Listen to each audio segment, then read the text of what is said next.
Hello guys, আসসালামু আলাইকুম। আজকে পটল দিয়ে নতুন একটা রেসিপি বানাতে যাব। অবশ্য নতুন না, এই রেসিপিটা হয়তো অনেকে অনেকভাবে বানিয়েছে, আমি একটু অন্যরকমভাবে বানাবো আর সেটাই কিন্তু তোমাদের সাথে শেয়ার করব। এই তো পটলটা কেটে নিয়েছি, দেখেছো। তারপরে এই তো ডাউল কিন্তু আমি আজকে একটু চাউল দিয়ে ভিজিয়ে রেখে দিয়েছিলাম, দিয়ে একটু ব্লেন্ডারে ব্লেন্ড করে নিয়েছি, পাটায় বাটতে ভালো লাগলো না। তারপরে ওর মধ্যে এই তো একটু হলুদের গুঁড়া, মরিচের গুঁড়া, সজের গুঁড়া, পেঁয়াজ কুচি, তারপরে পটলের ভিতরকার যে বীজগুলো তুলেছি সেটাও কিন্তু দিয়ে দিলাম সুন্দর করে ধুয়ে। তারপরে দিয়ে এটা সুন্দর করে মাখিয়ে নেব, আর এটা কিন্তু একটু ভালো করে মাখিয়ে নিতে হবে। আমি সুন্দর করে ছাড়িয়ে তারপরে মাখিয়ে নিলাম। এই তো পেঁয়াজ, কাঁচামরিচ সব কিছু দিয়ে কিন্তু মাখিয়ে নিয়েছি। তারপরে এই তো পটল একটু লবণ দিয়ে আর একটু ভালো করে মেখে রেখে দিয়েছিলাম, তাহলে পটলের মধ্যে একটু লবণ যাবে, খেতে মজা লাগবে। তারপরে এই তো পটলগুলো আমার মাখানো হয়ে গেছে, পুরগুলা এভাবে সুন্দর করে সবগুলা ভরে নিলাম।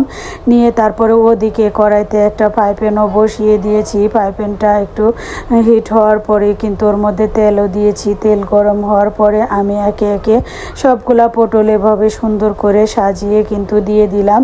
দিয়ে হালকা আছে কিন্তু এটা ভেজে নিতে হবে, তা না হলে কিন্তু আবার ভিতরে ডাউলটা ভালো করে সিদ্ধ হবে না। তার জন্য একটু হালকা আছে কিন্তু ভেজে নিয়ে উল্টে তারপরে কিন্তু আবার ওই পিঠে ভেজে নিলাম। নিয়ে তো দেখো কত সুন্দর হয়েছে, দেখতেও যেরকম সুন্দর হয়েছে, খেতেও কিন্তু অনেক মজা হয়েছে। তারপরে এই তো আমি একটু ভেন্ডি ভর্তা করে নিয়েছি। তারপরে হাজব্যান্ডের জন্য একটু দেশি মুরগির মাংস আলু দিয়ে একটু ঝোল করলাম। আর শুক্রবার মানে তো একটু ভালো মন্দ খাওয়া দাওয়া। তারপরে এই তো মশলা কষিয়ে নিয়ে মুরগি আর আলু কিন্তু আমি একসাথে দিয়ে দিলাম। দেশি মুরগি কিন্তু মুরগিটা একটু ছোটই ছিল, তার জন্যই কিন্তু এভাবেই দিয়ে দিলাম। দিয়ে তারপরে সুন্দর করে কষিয়ে ঝোল দিয়ে রান্না করে কিন্তু ওটা সুন্দর করে নামিয়ে রেখে দিয়ে আমি কিন্তু এখন ভাতও খেতে বসবো। তারপরে এই তো ভাত খেতে বসলাম।